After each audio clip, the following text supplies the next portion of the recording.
piece of information to this matrix is I have had a letter from Tower Insurance, a letter to myself, the Chief Executive, and that indicates that Tower Insurance are looking to go to a risk-based insurance premium policy, which would mean that if you are under no risk, your premiums may drop.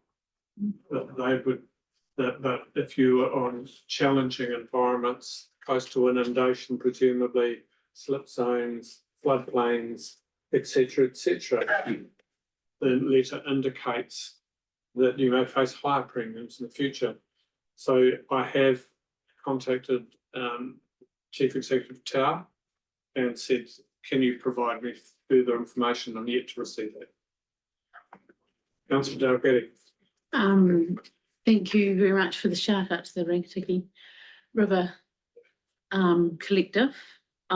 Just for clarification, or just to point out that the membership does monthly water testing at 108 sites across the district. To my knowledge, Horizons does 5. Wow. Yeah. Stunning group of people, incredibly well organised. They have their own funding arrangements, but now government is absolutely recognising what they're bringing to the position, and there's some funding there as well now. But yeah, can't say more. Any further questions on my report? I'll move that my mayor's report be received. Looking for a seconder to that. Councillor Hill seconding. Those in favour? Those against? Carried. Thank you. Moving to item number 9, the Chief Executive's report. Just while I'm on it, somebody please move the receipt of it, and I'll pass to the Chief Executive, Councillor Loudon, Councillor Dalgety. Those in favour? Those against? Carried. Thanks, Your Worship. I'll just step through the report as I normally do, just make a few comments as I go. Obviously, it's winter, so not a high use of our parks and reserves in July. And also, we haven't had any staff entries or exits in July, which is probably the first time for quite a while that we haven't had either. The health and safety wellbeing dashboard is there for your information if there's any questions on that one. And also made a comment there about the consultation tracker, given where we are in the time of the year, but also in the triennium. There's no planned consultations in the immediate future, but if that changes, we will update that, that tracker and then provide it again in future. Just moving on to submissions, just to note that we did submit the system improvements amendment bill submission yesterday. It's yet to go on our website, but it should be there in the next couple of days. I'm not sure if there's any clarification about that one. Thank you, councillors, for the number of councillors that provided input into that process. It's useful. Thank you, Tiff, for the work that you've done in that space. It's good result. This is one that comes up every year, so the annual report to the Alcohol and Regulatory Licensing Authority. So we put it in front of council for adoption, and then it goes on our website as per the legislation. So there's a recommendation to allow that if you want to move to that now. Can we deal with that now? This is purely admin function. Would somebody like to so move? Thank you, Councillor Wilson, Councillor Hill seconding. Those in favour? Those against? Carried. Thank you. Thank you. And this next section, local water done well. I felt it was appropriate now that we actually include a regular section within this report to try and capture everything that's going on and give councillors, but also anyone else reading the reports, a picture of where we're at and the sheer amount of work coming up for us. We note in here around the collaboration agreement and a joint workshop, and we held that yesterday. I think that was worthwhile. It was probably slightly more difficult on Teams, but at least it gave councillors the opportunity to ask questions around that agreement. And yeah, there's just, I have just received from Chris Dyberg a suggestion for some dates for the rest of this calendar year to try and progress some of the things. And yeah, I'm just not sure how we're going to fit everything in, but I know it's an absolute priority. And we might speak to the new council about potentially having a smaller committee that works on some of this, because I just don't think with the sheer volume of work that everybody is going to be able to be involved in everything. So once staff have a picture of what that looks like, I think we'll have a discussion with this council in terms of what they think is a good approach going forward, and then with the new council. Technically, that's responsibility of the mayor, whoever the mayor may be. I absolutely agree that there should be several discussions on the best way to pursue that. And just happy to take any questions. Councillor Hero. I was reading through the licensing report. And is it normal that we would have the same, I know that they're two separate, I'm assuming they're two separate businesses, but Martin Bottle Stores, and that you have the same name for the same business, is that normal? I don't know if it's normal, but it is correct. So they're both called Martin Bottle Store. Okay. Same ownership structure. That's the key. Oh, okay, so the same owner for Martin Bottle Store. Two places. Any further questions? Before we come off this, the staff are under real pressure. Councillors are under pressure. Local water done well, and I share your concern about the number of dates we're going to try and work in.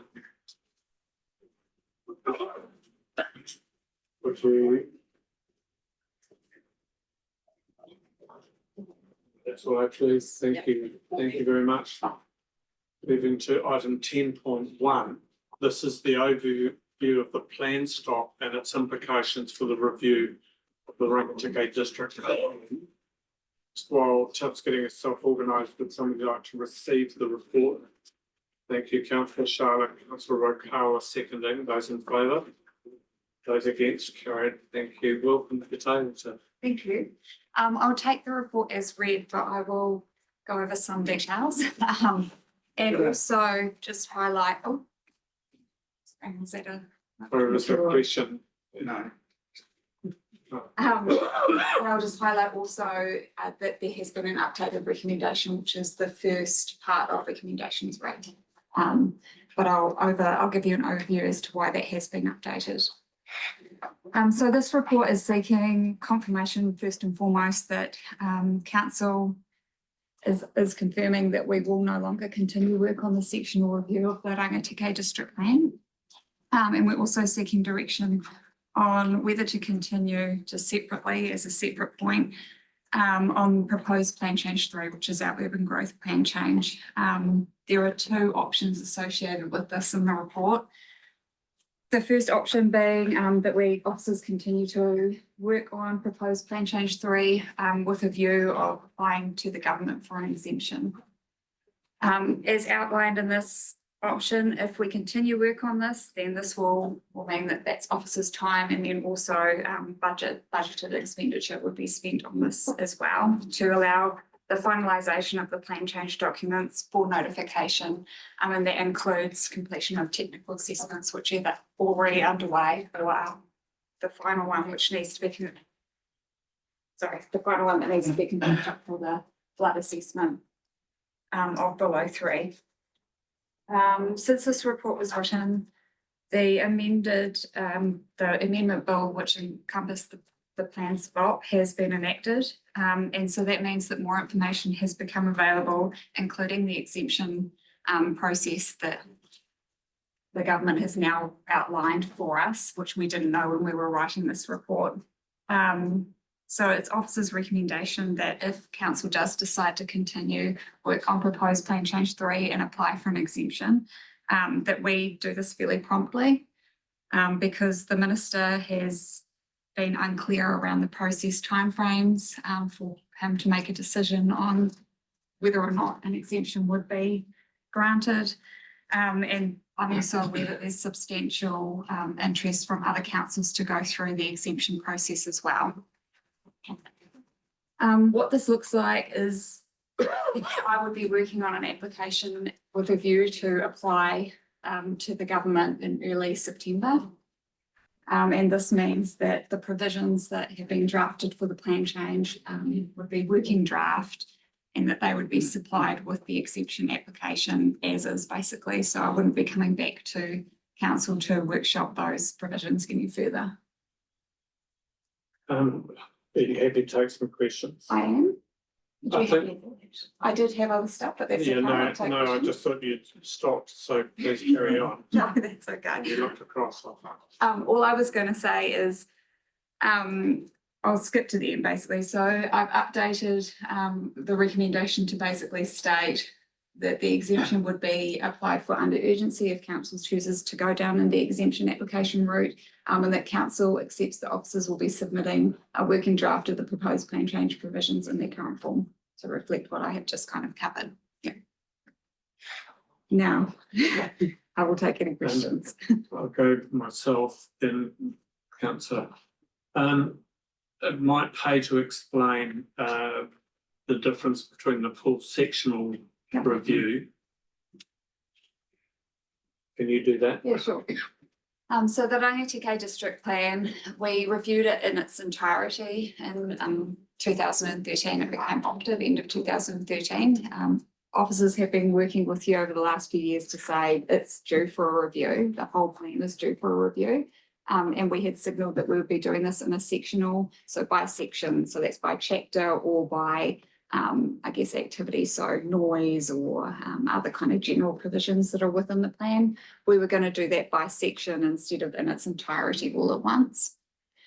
The plan stop actually stops us from doing a full district plan review, as well as stopping any plan changes, plan variations, or any other work on a plan. Thank you. Go councillor Morn and councillor Okawa. Councillor Morn. So how close are you from having the plan change, all that stuff completed? So proposed plan change 3, the provisions are largely drafted, and I have been working with council over the last 18 months to also confirm which areas you wanted to rezone, primarily for Martin, Bulls and Mangaweka.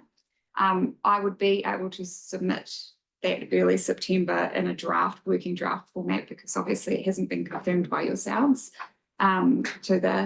to the government, with the intention that depending on when they make a decision, we would be able to take it to the new council in November for them to adopt for notification. Yeah, just a supplementary. So that means all that, so this is effectively saying all that work you've done would stop.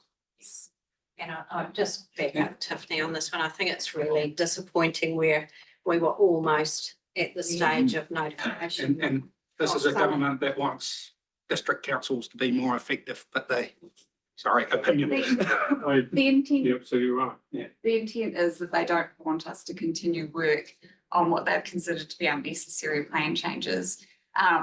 We should be turning our view and our mindset to the future, the new planning system that they're going to be bringing in, and that we'll be more aware of at the end of the year. What that does mean is all the work that ourselves and other councils have done has obviously being put on pause, and some of this may be able to be picked up by the new entity at some point in the future. So hopefully it hasn't been wasted, is what I'm trying to say. Councillor Okawa. Kia ora. I would like to see our council, or this council, consider, prioritising, because I know that we've been working quite a bit alongside you, Tiff, prioritising our urban growth plan.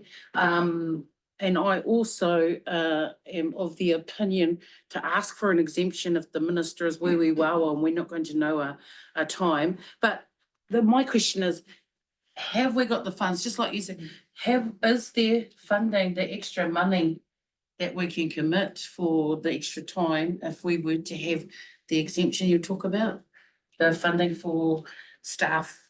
So we have a budget for the district plan review, and that budget had been largely allocated to this work as well as some other stuff that we were intending to start, but obviously won't start now. The budget exists, and we would utilise that to carry on with the work. Thank you.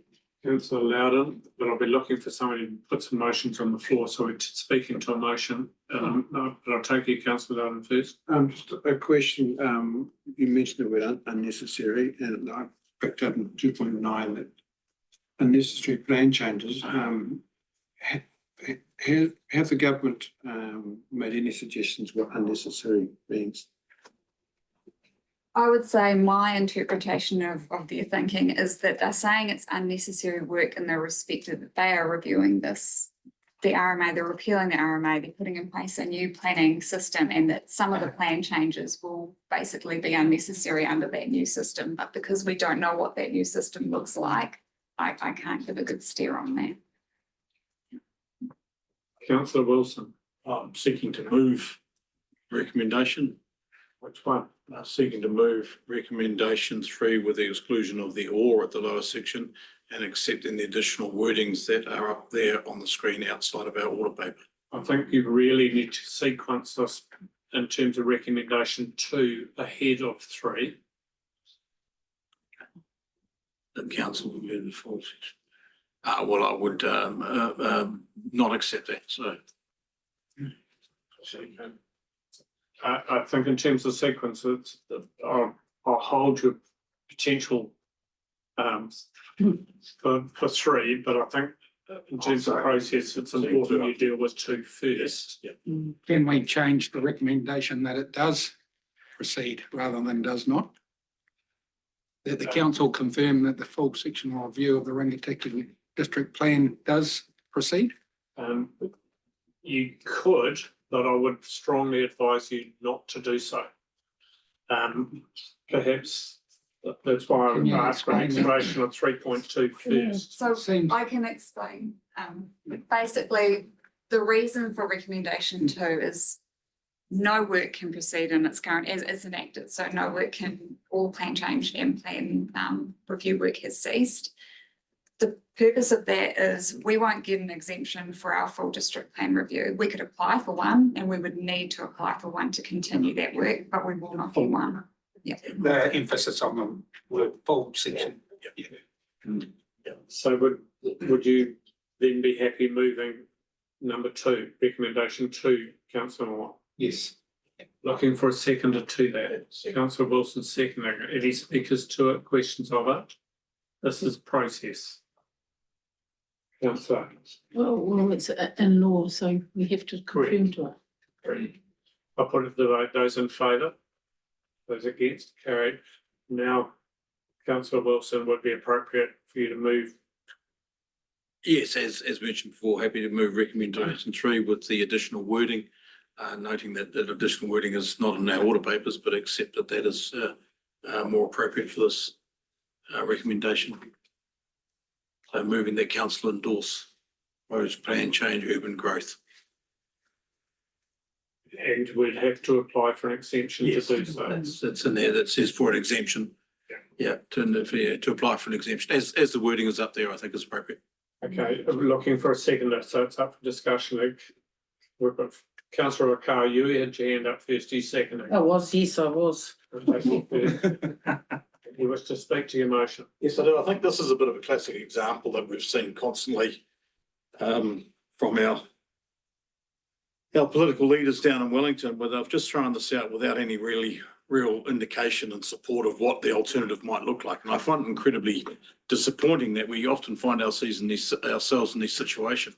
The reality of it is we are 90% of the way through this work. We've budgeted for it, we've planned for it, we've spent 18 months sitting around this table discussing it, we've discussed with members of the community, we've had people come and present to us, and we've discussed it on a number of occasions. I think we run a big risk here that if we don't continue to push on and get this work done, we're going to be left behind the 8 ball, and all of a sudden the game is going to have been started and we're going to be stuck in the changing rooms putting our shoes and socks on. let's be brave, let's apply for the exemption, let's justify why it is we want to do it. And let's be clear about what our objectives are and our direction is that we're seeking for this council and the community. I think we should absolutely be pushing for it. Councillor Dalgety next. I agree with councillor Wilson in favour of the motion. Basically, we have the opportunity to apply for an exemption and let's see what the minister says. That's A question. question we can do. Yep. What would be council's, what's the word? Reasons for applying for an exemption? I think, first of all, the aim of this government in terms of reviewing the RMA has been stated to increase housing capacity throughout the country. That is their predominant aim. That is what we are trying to do. We are trying to allow for that, identify it and allow for it. But do you wish to make any further comment? All I would say is that yes, that is one of their key reasons for the RMA repeal. What I would say is any exemption is completely at the whim of the minister, and I cannot get a good steer on whether or not it would be a yes or a no. Does that answer your question? No. What are our reasons? Because we need to state our reasons for applying for an exemption. We don't necessarily understand how the minister is going to view that, but the council needs to have a reason for doing this application. So what are the reasons that staff have sort of answered? Your reasons would be we've started this process, we've done a significant amount of work, we've identified a need for this, and then we don't wish to wait until the new entity of whatever that looks like under the new system is. So that would be your reasoning for applying for the exemption. Any further speakers? Yes, There's another question for me. yeah. Rangitiki's district plan change, what we've been driving towards. From your understanding of where government's going with the RMA reforms and with this signalling regarding housing and such, do we align with the government's thinking presently? I would say we align in the respect that my understanding of their National Direction Package 4, which is the Going for Housing, we align with the intent of that. I would say that there has been a laser focus from the government on the metropolitan areas, and they have been largely silent on ourselves or councils like ourselves, which is non-TED authorities, but that doesn't mean that we're not important. We have made that clear to them, and we do align for the fact that this is providing for housing growth and urban development. Councillor Okoa, yes, but As the seconder to this motion, and I was again speaking in favour of this, my reasons again, I want to reiterate that as a council, we take this very seriously, that our urban growth plan is something of a priority for us. We've talked about, I also want to mention that what you just said about aligning ourselves with housing. I believe our growth plan, what we've been talking about, aligns with that, aligns with what government's doing. And that we've got to, it's a risk. It's a risk because the minister could turn around and say no to our exemption. But like the mover of the motion said, we've got to be brave and courageous and stick to our guns and go hard, kia ora. are there any speakers against? Go back to right or reply. Yeah, I think quite simply, the recommendation is for us as a council to endorse our staff to continue on and to request an exemption through to the minister. That is clearly and simply what we're saying. And if we as a council can endorse our staff to do that and back our staff to do that and take that to the minister on behalf of us as a council and of the Rangitikei district to put our hand up and say we're still here and we are doing this work as per your request, I think sends a very, very strong signal. The makeup of what the exemption would be is something that the staff would be working through to just get the alignment in the appropriate ways to meet the government's direction. We've heard from the comments around the table here, I think we do largely align. So let's be brave, put our hand up and say we're here and we want an exemption. I'll put it to the vote. Those in favour? Those against? Carry. Thank you very much. Thanks to item 10.2, delegation of the chief executive during council's long word. What's the correct pronunciation? Katrina? Whatever that long word. Interim. It's the interim space between council not formally existing until you are sworn in. And it is quite right that there could be decisions that have to be made. So I'll move that the report be received. Councillor Hero seconding. Those in favour? Those against? I'm also prepared to move that from the day following the electoral office declaration until the new council is sworn in, the chief executive be authorised to make decisions in respect of urgent matters in consultation with the mayor-elect. And that any decisions made under this delegation be reported at the first ordinary meeting of the new council. Looking for a seconder to that. Councillor Wilson seconding. Like I'm speaking to it. There has to be a process here. And this is the only one that can be adopted. To have no powers at all in that time is just simply unworkable. Are there any other speakers? Put it to the vote. Those in favour? Those against? Carry. Moving to 10.3 project updates report. Move. Thank you. I'm moving to you. Yes. Would someone like to move the receipt of reports? Councillor Wong moving, Councillor Sharlin seconding. Those in favour? Carry. Thank you. Thank you, Your Worship. I think we'll do, as we do every month, we'll just step through them and see if there are any questions. Also, I will point to any changes or things that I think are important to note as we step through the different projects. So the first one is the Martin to Bulls centralisation project. Any questions on this one? Councillor Sharlin. Just under 3.9, have we made any progress with the Interco management? Through you, Mr. Chair, yes, we have. We're just trying to figure out what kind of impact it will have on the plant and what quality of effluent we can accept from them. But I think it's a definite solution for both parties. Yeah. Yes, Councillor Darragh. I'm just interested, with the Ohaki scenario and the growth there. Has there been any conversations about bringing the wastewater back our way? I know, I understand currently it's pumped to Fielding, and that seems a little bit nonsensical to me. Yeah, there's been no further discussions. There were discussions with them maybe 4 or 5 years ago. I think now that they are pumping to Fielding, chances of them coming back to us is pretty slim, I would imagine. They would have designed the pumps and the pipelines and everything to be able to achieve that. But there are no conversations at the moment. It is a discussion that I raised with the mayor a minute or two, and she said no. Okay. Thank you. We'll move on to the second one, which is the Ratana wastewater discharge. Any questions on that one? Councillor Wilson, then myself, Councillor Wilson.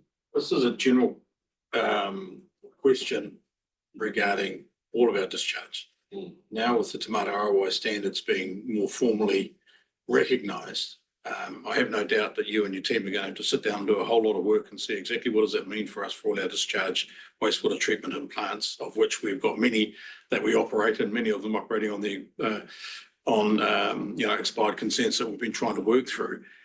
It's such a big decision to try and plan where we're going, and in conjunction with a new CCO arrangement. Somewhere between, and I don't think you're going to be able to do it now in this training, but early in the next training, we're going to need to understand what, and the new council's going to need to understand what these implications are. because we've been in a holding pattern for such a long time. Some decisions are still going to have to be made somewhere along the line to progress the work. And I'm just not quite sure how, or is that part of what you might be envisaging as a future works program for a new council, but it's going to be significant. Absolutely. Yeah. So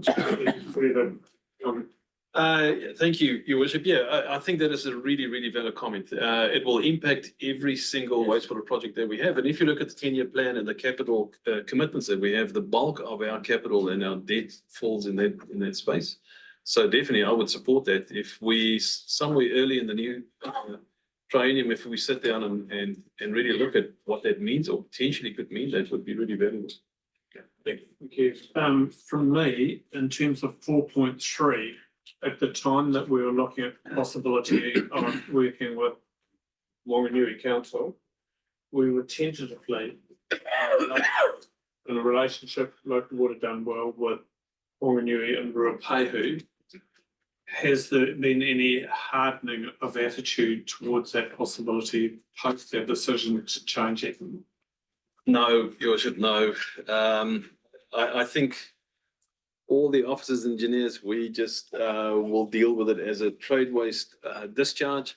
I think the risk is much higher because we're not sure how that CCO would calculate trade waste costs, and it would be something that we would be exposed to, or the new CCO would be exposed to. Thank you, but it highlights the importance of still continuing conversations with our neighbours. Carry on, please. Thank you. The next one there is the Tai Happy Wastewater Treatment Plant improvements. The items to note would be towards 5.6, 7, and 8, where we have made real progress on the inflow filtration work. It's been identified as one of the biggest issues, and if we can reduce that, we will immediately reduce the pressure on the treatment capacity in the plant. That's progressed really well. We expect some on-site work to start really soon. Question from me is, in terms of identifying the stormwater that has ended up within the collection of wastewater, presumably there'll be first of all, stage one is you write a letter to the resident or to the ratepayer and say the property is impacting on our system. Will it be, what's the thinking around timeframes to rectify and or support to them? Yeah, I would suggest it depends on how complex it is. If some of the property owners would have to do substantial work to get the stormwater out to the Curvin Channel, we would be reasonable and give them enough time to do that. It could be quite a costly exercise. If it's a simple downpipe and a gully trap situation, they can do it really quickly. So I think it depends on what we find when we get on site and have a look at what's going on. Okay, thank you. Any further questions on that one? No? Please carry on. Thank you. Right, the next one is the Martin Water Strategy. We are busy with testing up at the dams, at the new bore of the dams, and there are new units we are testing for treatment capacity. The testing is planned to take up to 12 weeks, and you can see in the report that we're all just kind of in a holding pattern to see how that gets on and see what the results are before we continue. Questions? I know there's been several meetings that the Deputy Mayor and I've been involved in terms of updates. just wondering, through you, Your Worship, Arno, the testing, which, you know, I'm well aware is taking place and it's indicated about 12 weeks or so. Does the result of that testing have a direct relationship to, for example, 6.3, the extended warranty and the on the system? Is that a part of it, the outcomes of that testing? Does that tell us what that likely warranty period and exclusions may be? Are they linked? Through Mr. Chair, no, actually, it doesn't affect that at all. What it will affect is the final design. So for us, the next step is the detailed design, and we can't start with it until we know exactly what the configuration looks like. What's the doubt getting? Can you just remind me when we are looking to switch over at this stage? I would say a conservative estimation would be early next year. But it depends again on the testing and what comes out of that. Yeah. Next one. Thank you. Next one, we move on to the community facilities and I pass this on to Ishmael. Martin offices, we've been looking into that soil contamination report that's come out. So despite that contamination not being very severe, it's just treated as contaminated soil. So we've looked at what it means to get that soil disposed. It's the cost is seemingly very high. So we're looking at options of how to keep that soil within the site, which is an option. So one of the option is because majority of that contaminated soil is within that car park between those buildings in the concreted area. And that's where our main office building is going to sit. So one of the option could be looking at moving that office building back into the car park area that's proposed. One, but the downside of that is we'll also have to parallelly evaluate what it means in terms of a resource consent approval, because our original urban design review had proposed that building to be in the front. So if that deviates from that urban design, will it complicate our resource consent application? That's one option we're looking into.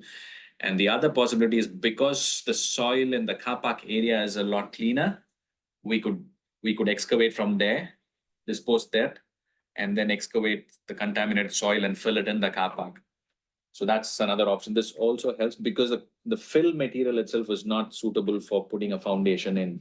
So either ways, whether it is contaminated or not, that particular soil needs to go from there. So these are two options that we're looking at. We're trying to evaluate costs and see what works better. So that's going to be the first stage. So once we decide that, that's going to drive the design process forward. Something like a couple of tractors and trailers. Moving on. I have a grandstand. Based on the last community discussion, we were given a set of requirements by the community and we reached out to Copeland Associates to come up with an offer of service for design. But instead there's an alternate proposal that's put forward, which we're trying to evaluate the possibility of that working out. So once we've evaluated that, we'll bring it back to council. Taihape Town Hall, this is progressing in terms of design. We've had the concept design kind of finalized. We've run it past the user group. We had a user group meeting on Monday. We've had further feedback and we've kind of signed off that design work. So design work should go ahead. Just like a point here that the purpose of Monday's meeting was to try and make sure that we could say to Maycroft, get on now and start design. If there's any more changes or any more holdups, it's going to impact timelines and it's going to impact budget. So while, you know, we still are getting some feedback about some other potential changes, I just want to flag that it's going to hold this process up and cost. So we just need to deal with that. I'll talk to you more about that tomorrow. Thank you. Carry on. Martin Swim Center, so the geotech survey is done. We're now looking at a soil erosion study. So WSP is on site even today, looking at the stream. So that is happening. We should have that report by the mid-September and then a further proposal by mid-October. In the meantime, I've also got an design update from Create, which is as of this morning. So I'm still looking into it. So basically they're evaluating all possible options of roof structure. How could they lighten the material weight of the building? So your seismic work would be lessened. They're also evaluating the heating options. They're evaluating all possible solutions and they're also looking at what is the operation costs going to be. So all that they're trying to compile it. They've just sent something out. I've kind of set up a meeting for to go through next week. Thank you, Councillor Loudon, Councillor Charlotte, Councillor Loudon. Just a couple of questions, thank you. And thanks for the geotech report. is there any understanding from council, the implications of the geotech report on refurbishing, strengthening the pool? What's the initial indication? Through Mr. Chair, the initial indication, and I just have to point out, I'm not a geotech engineer and it's not my area of expertise, so that's really important. But from what I could understand in the report, it looks like the soil is stable. I think better than expected. And all that will happen really is it will affect the structural design of the strengthening of the building. So the better the soil, the less we have to invest, and the worse the soil, the more. And this is part of what the work that's coming back to us now. So they are busy with that design and they'll base it on the geotech. Just the second question. Certainly. What was the reason for the report being embargoed? I think, can I just answer that too? I think it's, in fairness to the architect who is actually doing the design for us, everything has gone to him initially to start actually doing work on the design. So it would be remiss of us to just keep it in the public arena at this stage while they're doing their analysis on it. So that's why it wasn't actually included here. It's been provided to councillors in comments at this stage. We envisage it could be made public, but at the moment, Create are actually using that to base their design on, and that could impact what their design was going to be. Councillor Charlotte.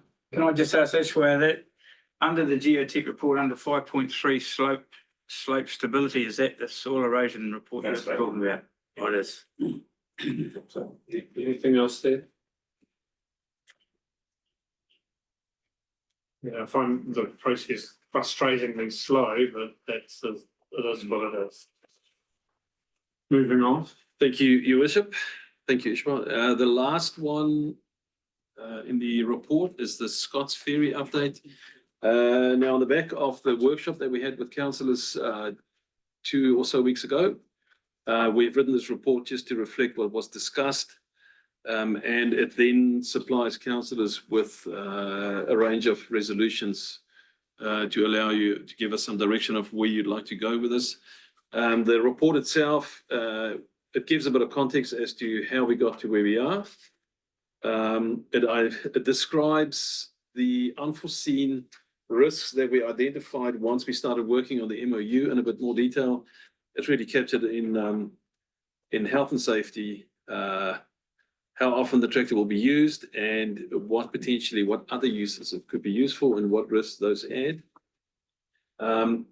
We then came up with 3 potential alternative options with advantages and disadvantages, so we can all understand those well. And then the last portion of the report actually summarizes capital and potentially operational costs, with the outcome of that, with a officer's recommendation of what we think is reasonable, but it's completely up to councillors to decide what you would like to do going forward. I also just like to say that we got Rob wrote the report, and if you've got any questions, I've got Rob to answer those for you. I'll take questions first, but I want to get to the stage where we're actually speaking to a motion. Questions, councillor Hero. Well, I don't know if this is a question, but what I'd like to say is thank you for this report. This whole kaupapa around the, I've never really fully understood it as to why what I thought was going to be a simple thing. Actually, this report in my mind now gives a lot more context around what decision making we've got to come up with. So I just want to make that comment. Take any questions around the report? Councillor Charlin, myself, Councillor Loudon, Councillor Charlin. This is more of a comment than a question, but to me, there's only one option. We cannot possibly even think about buying a tractor because You're now talking about an option. The question's only at this stage. Okay. And the question. The other question I had is that Thielen Farm Group own this pump. Surely it's their responsibility, not ours. Question from me, and one of the issues that's been through this process over what has taken years, has this paper been shared with the community ahead of this at all? No. Thank you. Councillor Loudon, Thank you, Rob, this is fantastic. 11.18, you've mentioned that the council would become involved once the flood, if in the pumping, if floodgates closure extended beyond 48 hours. Does that relate to 4.5 metres or higher at Mangaweka for the river, or is that sort of? Yes, so that's been consistently sitting at that for. Okay, right, thank you. 48 years. Councillor Moore, Just clarification, the council's involved not just to get water off the farm. That's because when it does flood, the road access gets closed. that's the cornerstone of our responsibility. Yes, so I guess my question is, if we had pre-warning, we got the river levels at Mangaweka and we know the flood's coming, wouldn't that be better just to trigger an evacuation and say, get out before the road actually overflowed? In the ideal world, we do have 8 to 10 hours roundabout from Mangaweka to there, and your point is well taken. For instance, if we got verification that it was going to be 10.5, as one prediction earlier, Gabrielle, you have to remove all of the people. Yeah, because the pump wouldn't cope with that sort of water. But also, local rainfall actually does impact as well. So you're talking high level levels in terms of your warnings, but you could get a much shorter time frame as well.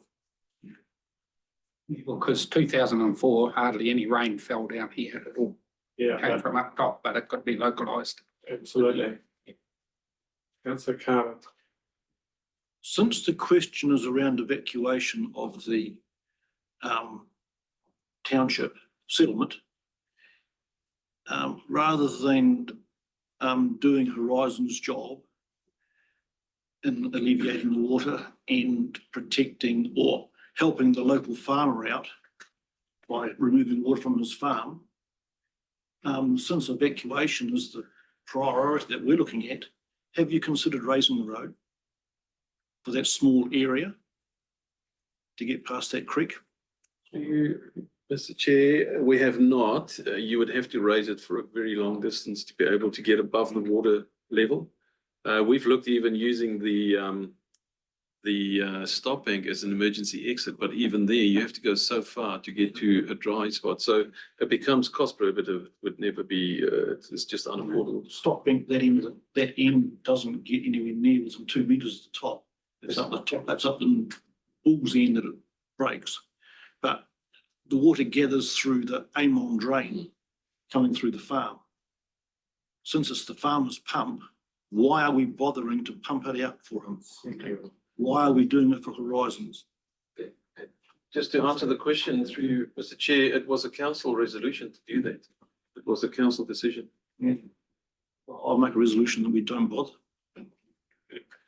I think making a resolution on the fly, you would, in terms of process, if you're wanting to go down that track of saying, don't do it, then probably what I'd suggest is you need another paper coming back to council with the effects of that decision.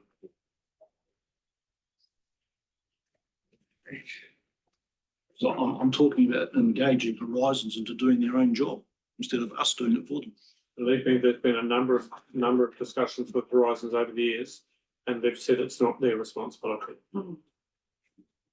But if you're saying don't do this or pause it, that is your right. But just to say don't do it and put a, my advice would be that you'd need further information coming back to council with regard to the implications of a decision. Councillor Wilson. Seeking to move for a recommendation, if I may, your worship. Certainly. If you believe there's been enough discussion on the matter, otherwise I'll refrain if you. I'm happy for somebody to be speaking to a motion that always if possible. I'm looking to seek to move via recommendation to option 1. Would you like to share exactly what that is so that people online are fully aware? As to what the details are in option 1, your worship, or option one that's online. I mean, it's quite detailed what option one actually is. Well, I'm happy to read it all out if you wish, if you're listening to list the Well, key advantages yeah. and the key considerations Perhaps and the risks. intent of it. Yeah, may I assist in this one? Option one, the heading of option one is make use of a hire contractor to supply a tractor to run the pump. That's option one. That's what I'm seeking to move. I just wasn't sure if you wanted me to go through the Or the report. seconded to that. Councillor Sharman, you wishing to second that? Yeah. Okay, so it's now live. So the preferred option under your motion would be that we rely on an external contractor to provide the tractor at the times when it is needed for our protection. That's absolutely correct. And I think that's what's indicated in the option and is indicated in the report. Have you got a question? Not a question. Certainly, Have councillor. we approached a contractor that will do the works? It's in the report, says the answer is yes. Yeah, Rob can give a bit of detail if you Yeah, want. no, I'm just, Councillor Louder. And just a question, will a contractor be engaged at our request if there's a impending flood? Yes, we'd be paying the bills. I understand that, but do we regret it or will he just race down there if he thinks it's going to flood? I think if Rob can, you've talked to them, you can provide. Thank you. You wish to speak to your motion? Yes, thank you, Worship. Look, this is a matter that has sadly bounced around this table for more than 6 years, is my recollection. I think the options that we're being presented today are the most practical way to try and address this issue. Part of me says it's debatable whether or not it will fix the issue, but it does go some way to addressing the issue of the flooding in the area concerned. I have no doubt that if a local contractor is to be engaged, that there would have to be an agreement in place that I would expect staff to finalise and have considerations as what the implications of that are for council. We do know historically that you can get early flood warnings from Mangaweka. We do know that that's 10 to 12 hours before it gets there. There's plenty of time to engage a contractor. I think it's the easiest, low cost, less risk option for council to consider. And it does show still a degree of good faith to the residents of Scotts Ferry that we are concerned about the matter, but we do have to be mindful of operating within budgetary constraints to try and help leave this problem. But I think it's the best option that we've got in front of us to try and proceed further. Of the speakers, move to the second. Do you wish to speak first? No, I totally agree with everything councillor Wilson said. Councillor Wong. Just clarification, the bishop's question about consultation with locals, what was the answer to that? The answer was that this paper hasn't been shared with the Wondered, Rob, could you have had discussions with the farmer about a number Yes. of options, including this one? Yes, yeah. So they are aware of it. So I've spoken to the farmer about the others and specifically this option that we're looking at. And Yes. be quite happy with Yes. this. He engages the same contractor for different work around the farm as well.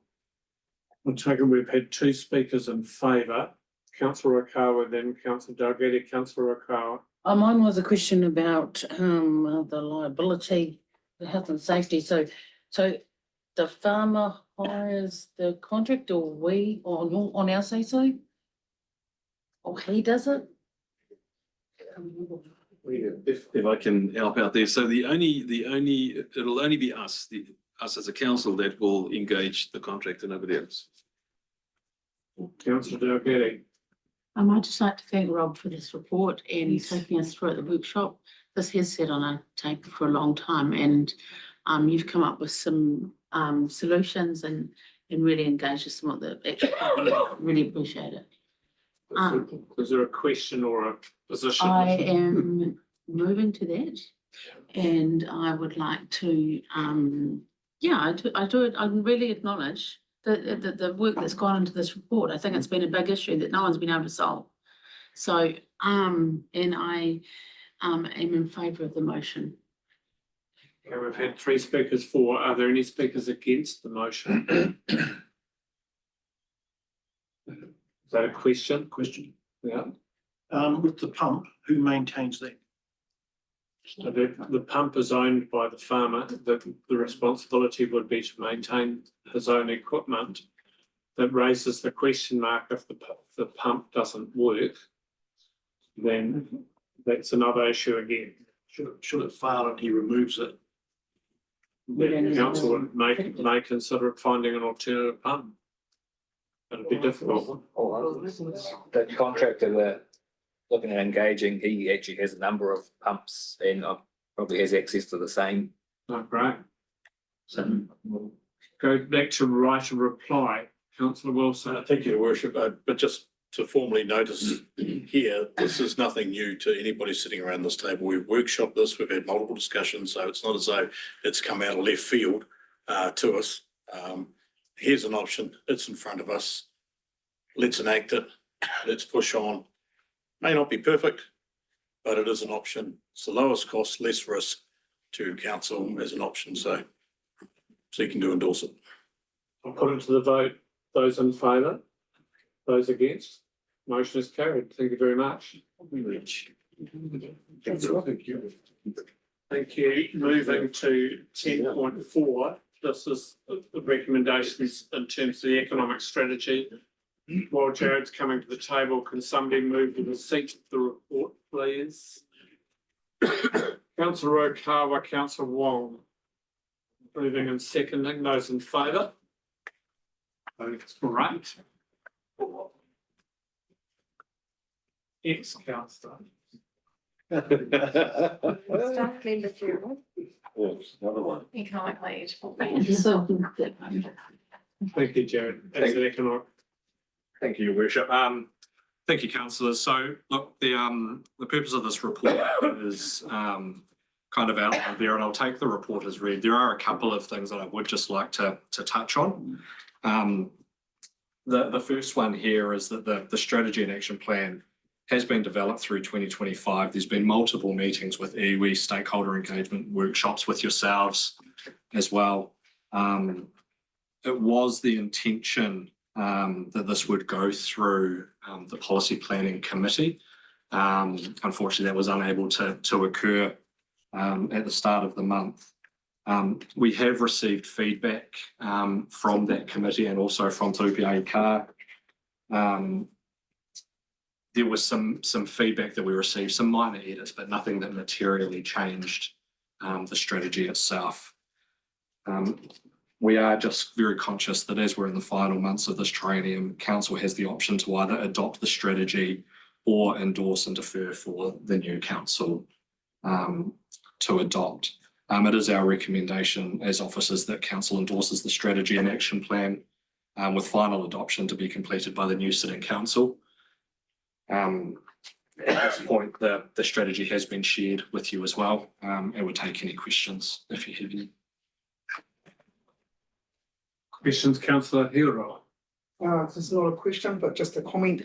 After going through all this documentation, I just want to mahi to you, Jared, with the work that's gone in behind it. I think it's the documentation itself. The consultation with iwi, and that's come up loud and clear in the Kaitiaki framework. So I just want to mahi to you the supporting documents. It's really interesting to go through and look at. I think I counted about 40 of the what it looks like, the streetscape itself. So I think that I think you've done a really good job in giving us the information that we're needing in order to make a decision. So I just wanted to mahi to you for that. And remember, ultimately the new council can make their own decisions regardless. Councillor Loudon. I'd like to move, please. Which you wanting to make? Recommendation 2, that council adopts a Rangitikei economic strategy and action plan. Happy to second that. Any further questions first? You wish to speak to it?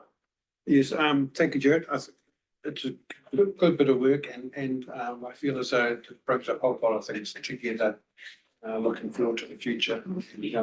I think it needs to be in place now. so that the new council can move forward with some of the recommendations within that plan. Thank you. Any other speakers? Councillor Wilson? Actually, going to speak against this one, I've pondered the two recommendations here. And I must admit, my initial reaction would have been to support what's been called, the council adopts the strategy and action plan.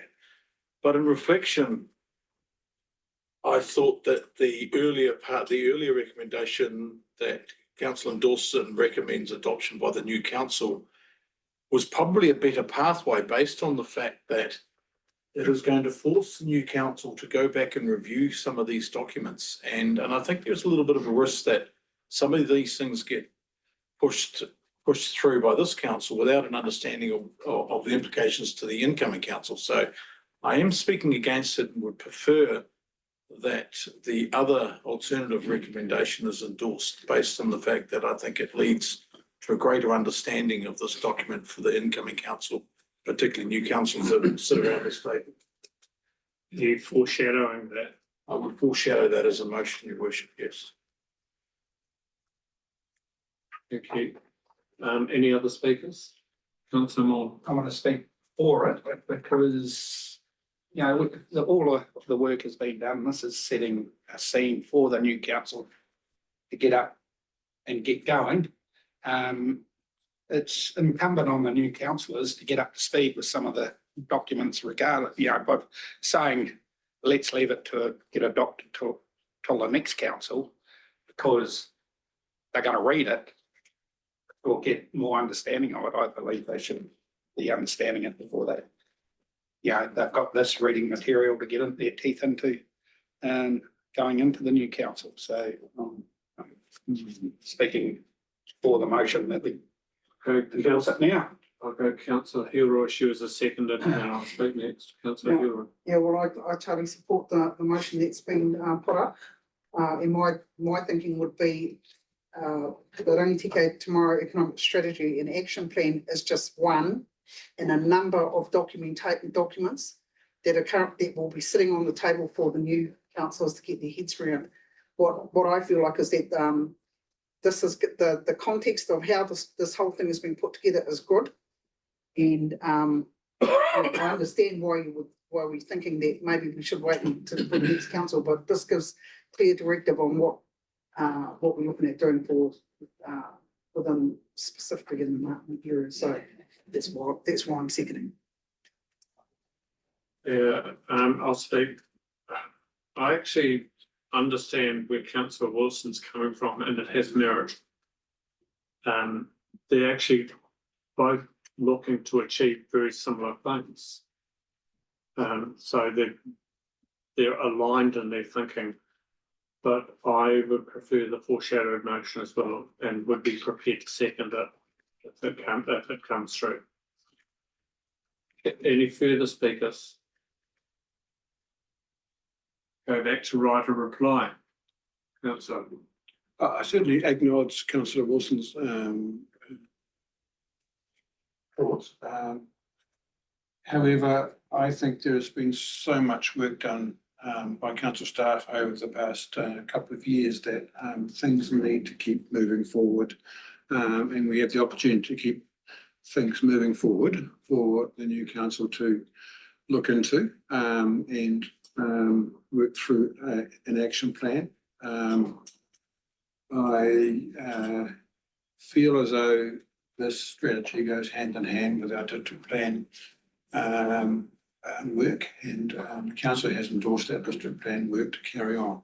And I feel as though we need to keep moving forward as a council and not delay these processes. All right, must put it to those in favour. Motion is carried. Thank you. Moving to 10.5, the adoption of the Martin Streetscape Plan for informal consultation. Would somebody like to move the receipt of Councillor Hilroy moving? No. Looking for a seconder. Councillor Sharman seconding. Those in favour? Those against? Carried. Thank you very much. Please take us through this, please. Thank you, Worship. Again, I'll take the report as read and appreciate there's a significant amount of information in this report. So there are some areas that I would like to touch on.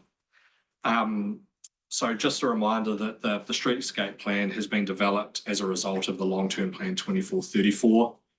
That question asked whether council should or should not invest in revitalising the main street of Martin. The project's being developed in two distinct stages. We're talking here about stage one, the development of the plan, which had a $100,000 budget associated with it. Stage two is the separate decision around funding, and you'll recall that that funding was pushed into the 26-27 financial year. As we move through the process, there's been a significant amount of engagement that has gone on through this. We touch on the fact that there's previous feedback received through work that was done by council on the spatial plan. We had the long-term plan, and then within the development of this streetscape plan for Martin as well, engagements at community events, so Martin Market Day, more formal stakeholder engagements that were held here at council, and workshops as well. We thought it was worth just making sure that we addressed and touched on the alignment with the purpose of local government. And you'll see there in section 2.19, where officers consider that the streetscape plan aligns well with the proposed purchase of local government. And we do make in 2.21 the network infrastructure aspects of that, so paving renewal, street lighting, green, on-street parking connections, all aligned well. In regards to the options that are presented there, option one, which is to adopt the streetscape plan for consultation of the community. Option two would be to endorse the streetscape plan for a decision on consultation with the community to be made after the local body elections. Or option three, do not consult with the community on the streetscape plan. We do talk about just in terms of next steps around what that would look like. And I guess at this point, maybe take any questions if there are any. I've always come. I'll go Councillor Dalgety and myself. So just questioning that third recommendation up there, is it the council adopts the Martin streetscape plan? I thought it was just, it's from what is in the order paper. Yeah, I can answer that if you're happy for me to, Your Worship. So the third option in the agenda is do not consult on the streetscape plan. So if you don't consult on the streetscape plan, your logical next step is to adopt it. You could amend the wording around endorsing the Martin streetscape plan for the new council, but effectively your options are adopt it for consultation, endorse for the new council to consider, or you could, just as you've just adopted the economic strategy, you could actually just adopt it today. Two questions from me. The first question is in the public forum start of this meeting. They submitted there inferred that money could be used by council to work on private premises. From my recollection of the plan, that was excluded. That's correct? So look, we have gone through in one of the sections here, let me just make sure I get the right one. It did come out as feedback right the way throughout this that the buildings were a problem. And there is a potential pathway within the plan that suggests something that council could do, but it only looks at the words investigate the options around that. So in terms of public consultation, where we were talking about it, we specifically said that we wouldn't be putting money into private premises. Could I add to that, your worship? The key thing here is the plan doesn't decide on any funding. The decision for funding has been indicated to happen through the annual plan process next year.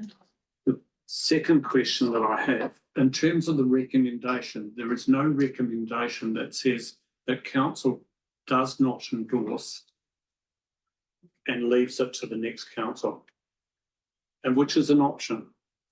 Council could quite rightly say that we prefer to leave this because the options all go down the path of adopting.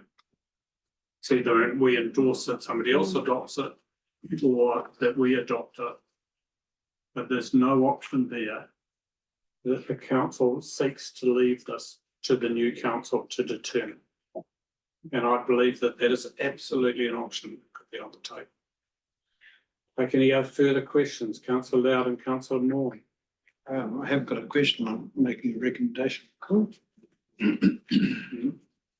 I recommend Well, hang that. on, I'll just see whether other people have questions first. Councillor Moore. Well, my question through you to Jared is, these recommendations, or one of them was adopted, the funding over the 100,000 would be up to the next council to approve one way or the other.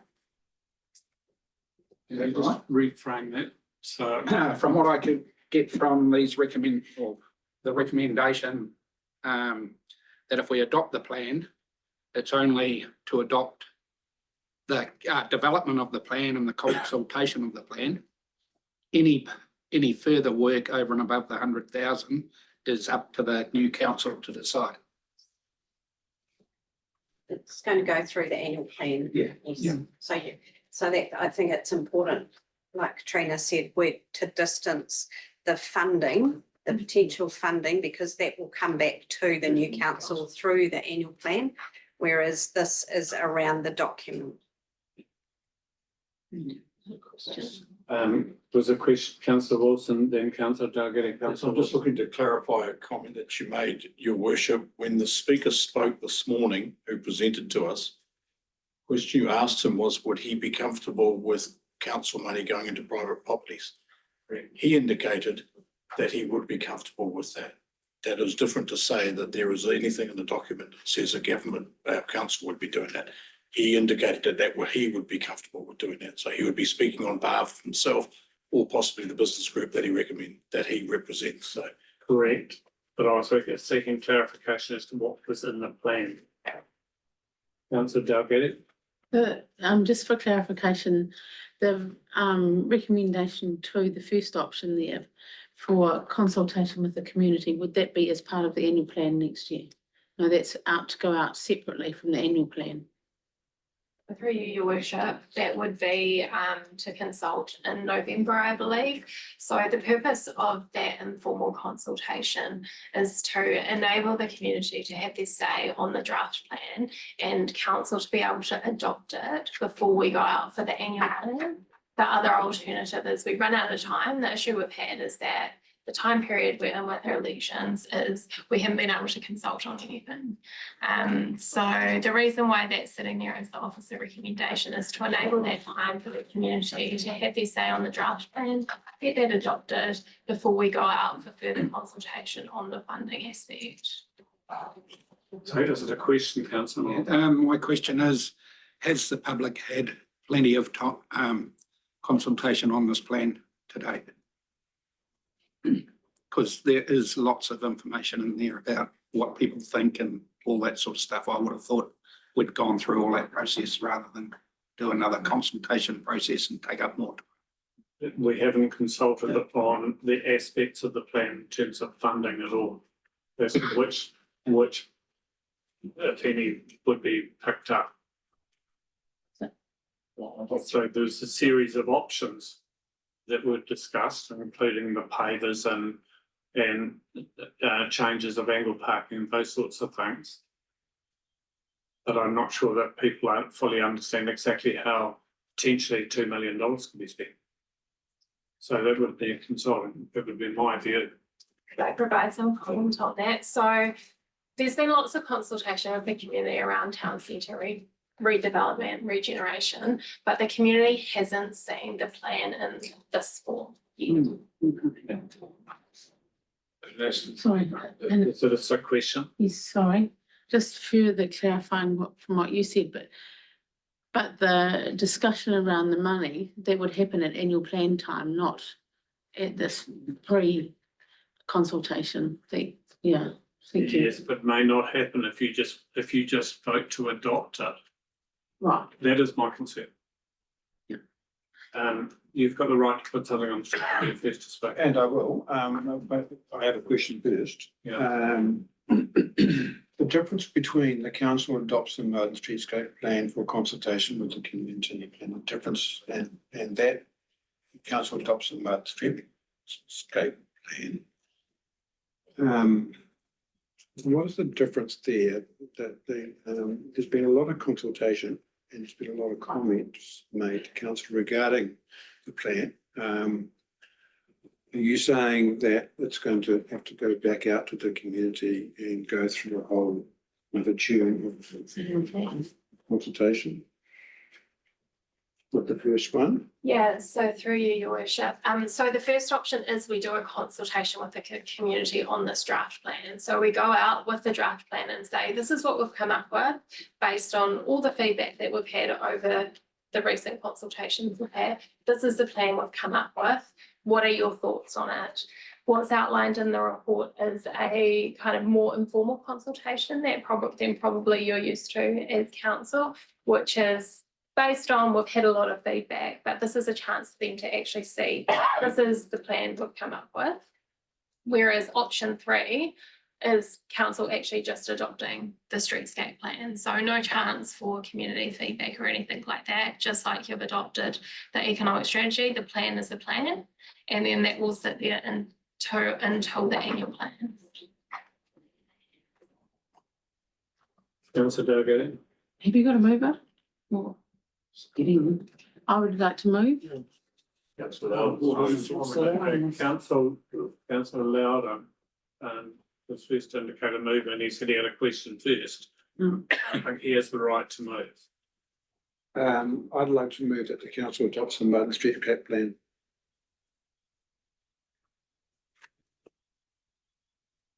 Looking for a seconder to that. I'll second that. Speak to it. Like before, and the previous discussions we've had, this work has been going on for such a long time within council. It has been socialised a lot from Jared, and council needs to move forward and adopt a change in our central business district. That change has been signalled for quite a few years now, and I feel as though council needs to move forward with a plan. Thank you. I'll speak, and then Councillor Moore and Councillor Okawa. I'll speak against this. The reason for speaking against this is certainly I agree that the main street needs work and tidying up and doing all sorts of things. But the two aspects that concern me is if you just adopt this, effectively, in my view, you're adopting a work plan that goes forward with potentially the spending of $2 million. And exactly what you're going to spend that $2 million on has never been clarified. Secondly, I believe that the government's instruction to us as council was that you need to save money, and there are a number of things. I do not see this as absolutely priority spending. We are spending very, very significant sums of money. And to go out and spend these sorts of sums of money without further consultation, I think is a very dangerous move. Looking for other speakers, Councillor Moore. As the seconder, I'll speak for the motion. Because we have done a lot of work on this, and I don't believe it is committing $2 million to it. It's just saying that, and that will be up to the new council to decide where that money is spent and how it's spent.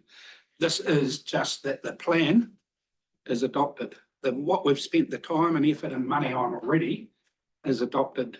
And I don't believe there hasn't been any consultation. There's been heaps and heaps and heaps of it over the years. And so I think it's time to just put a line in the sand and move forward. The new council will get plenty of opportunity to decide on where and if the money is spent. Councillor O'Connor. I'd like to speak against this. This, because I believe, yes, there's been heaps of consultation, but the consultation hasn't happened with the new plan. Our communities haven't seen what the new plan looks like. And they need to, we have seen it, and we can say yes or no, but they haven't seen it, and they need to have a chance to say, yes, you guys, know how to plan, this looks good, or no, it doesn't. So I'm against it for that reason, that they need to be consulted and they need to see it. Councillor Dalgety next. I'd like to speak against the motion for the same reasons as councillor Rakawa. Yes, there's been discussion in the community. Yes, there's probably agreement that Martin is looking tired, but our community have not seen this plan and been able to voice their thoughts around this particular plan. I had 3 speakers against, 2 speakers for. Councillor Hero, are you wishing to Got a speak? question for you specifically. Take the question. So you've said that the $2 million that has been committed, if it was not going to be spent, the $2 million was not going to be spent on this, what was the $2 million committed to? So you're saying, what was the $2 million committed to if it wasn't going to be spent on this? Yes. Then it would come out of budgets, So, sorry, can I just which will lower your debt. So I just want to just clarify that. So $2 million had been committed to this particular kaupapa that everyone agreed on. Can I just take it then, is that what, so can I just take it then that what you're saying is that that this whole thing that we've been working on, because of what the government has told us, we need to be prudent and potentially pull that $2 million out. Is that what you're saying? Essentially, yes, because I don't know what's in this, how this money would be spent. Are there any other speakers for the thing? Go back to right to reply. Thank you. I nudge Coral and Oh, for myself. sorry, you'll do. You'll do. Nice with you. Yeah, long day. I would like to see that moving forward, and I think there's been a lot of work done on this plan for a lot of time, for a long time, and it's been a topic within our community that has been raised so many times, and Jared has consulted widely with a lot of groups within our community, and I would just like to move forward and move on. Must put it to the vote. Those in favour? Those against? Motion passes. Motion's lost. We now need another motion. Councillor Wilson. Taking the move, recommendation 1. That the council adopts the Martin Street Co plan for informal consultation. That what it is? Consultation with the community, yeah. Looking for a seconder to that. Councillor Okawa, seconded. Wish to speak to it. I think there's been enough discussion on this subject.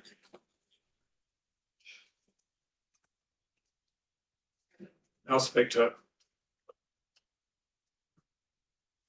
The positive of this is that it would give the community an ability to have some sort of say in what, if any, of the $2 million was to be spent on. And I think that's critically important. I'll speak in favour. Any other speakers? Councillor Dalgety. I'm happy to support the motion. Yeah, I believe our public deserve the right to have a say. Councillor Hero. My hang up, well, I suppose what I want to say is that haven't got it right in my head what the implication of $2 million of the money side of it. And yeah, that's where I'm kind of, I can't understand why we would have we have allocated money to something. We've had staff that have been working on a kaupapa for however much money that's been put into this. And then the statement that potentially that is going to be pulled, I just don't, that doesn't make sense to me. But I agree with, okay, if we put it out to consultation, I'm fine with that, but that's the bit that's kind of, I don't get that why you would have said that. Is the, Councillor Wilson, yeah. right a reply. Yeah, I'll take it as a right of reply and try and address councillor Hero's concerns at the same time. I think we're getting ourselves a little bit tied up here. There's no point in having a streetscape plan unless you have already allocated some money in your budgets to perhaps enable the enactment of that. Yeah. If you don't enact your streetscape plan, then you have a portion of money that sits within your budget that may be removed from the budget and therefore would reduce your rateable lines in your future LTPs. It's just quite as simple as that. But that's another decision that would need to be made by a future council in an LTP or a long-term plan position. Yeah. So that kind of deals with that. The money was allocated. The reason the money was allocated so that when we came up with a plan, we would then be able to support the plan by having some money allocated to it. That's quite simple. If we don't do the plan, then the money would have to be withdrawn from the budgets because it can't just be shifted to another plan or another piece of work. Okay. Coming back to the recommendation that we sit with, I think this recommendation actually endorses Councillor Loudon's earlier recommendation, but brings in the community aspect. And quite simply, I think Councillor Raukawa was correct when she said, we've all seen the plan, but nobody else has seen it. What the money gets spent on, once you've actually had a look at the plan, is going to be up for further debate. There will be sections of it that can do it. We've seen this nice, pretty plan with all these lovely drawings and things on it. The reality of it is $2 million isn't going to go anywhere near to complete that lovely looking picture. So there is going to be a significant number of further discussions going to be had in the future, at future LTPs, future funding rounds, and with future council to make those decisions going forward. We need to just push on with the plan. I endorse what Councillor Loudon has said in that fact. The only thing that he was missing was he didn't have the community engagement attached to it. I think this option supports Councillor Loudon's original motion, but also brings the community engagement into it. So. I'll put it to vote. Those in favour? Those against? Motion is carried. Thank you very much. Councillors, we are just over the 2 hours, but because now we're receiving the minutes from committees and the moving into public excluded, I will continue. Would somebody like to move, hopefully, as a block that we receive? Councillor Wilson. Second. Councillor Morn seconding. Those in favour?